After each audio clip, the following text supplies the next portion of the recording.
Jusqu'à 9h, Good Morning Business.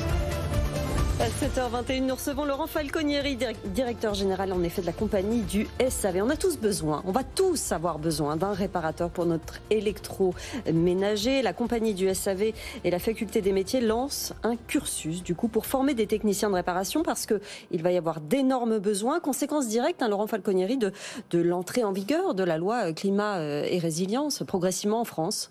Absolument, c'est-à-dire que le fonds réparation qui se mettra prochainement, en tout cas en place en France, va créer une augmentation significative du nombre d'interventions. Et donc, nous allons devoir nous mettre en capacité de pouvoir adresser finalement ces volumes.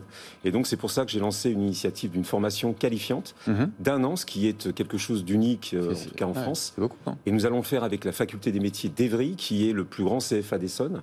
Et ça va s'adresser à des apprentis, en tout cas en devenir, adultes, en reconversion. On va beaucoup parler d'insertion, on va beaucoup parler de mixité et on va beaucoup parler d'handicap également. C'est passionnant parce que les CFA, ils sont au cœur de cette population souvent qui est peu diplômée et qui a plein de compétences à faire valoir.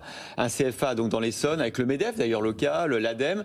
L'idée effectivement c'est, on voit les besoins avec cette loi qui nous impose de connaître d'abord le taux de réparabilité des produits.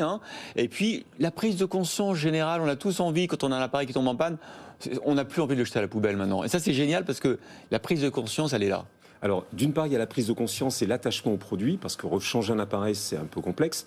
Et en même temps, il y a quelque chose qui est en train de s'opérer, c'est-à-dire la raréfaction des matières premières. En plus. Donc, la difficulté à renouveler les produits va encore plus, en tout cas, amener les consommateurs à réparer leurs produits et donc à faire appel à des entreprises comme la nôtre. Alors, vous êtes qui, vous? Parce que la compagnie du SAV, qui sont vos clients? Est-ce que ce sont les particuliers, les fabricants d'électroménagers qui n'ont pas de service interne et qui vous les confient? Est-ce que ce sont les grands distributeurs, les Fnac, Darty et autres, ces discounts? C'est qui vos clients? Alors, nos clients, ce sont des distributeurs, comme vous venez de le dire, des fabricants, des assureurs également. D'accord. Ah oui, tout ce qu'on a vu se déployer, les garanties, 9 € par mois, tout absolument, ça, c'est vous. Il y a vous derrière. C'est notamment nous, effectivement. Ouais. Et les extensions de garantie que vous contractez lorsque vous faites des achats, c'est en partie également nous.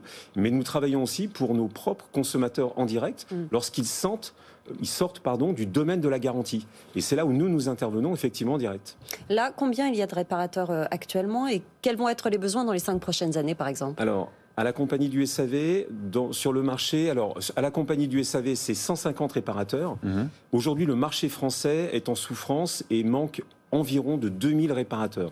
Aujourd'hui, 2000 intervenants sur la France. Le fonds réparation, qui va être mis en place à partir du mois de septembre, va amplifier ce besoin pour l'augmenter d'environ 4000 techniciens supplémentaires.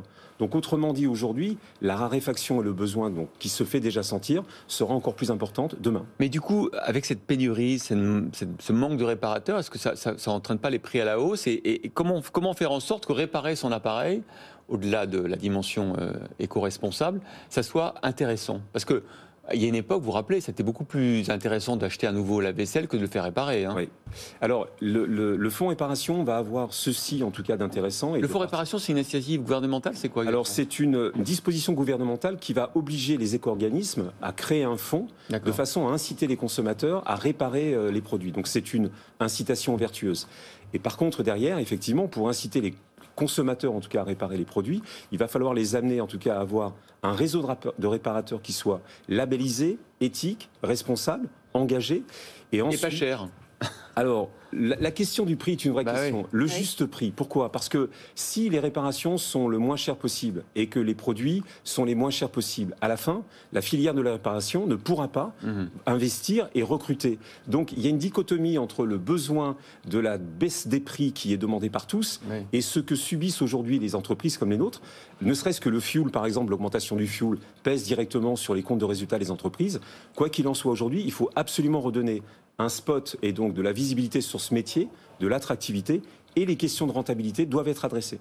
Merci beaucoup Laurent Falconieri, directeur général de la compagnie du SAV, d'être venu ce matin. Merci. Dans Good Morning Business.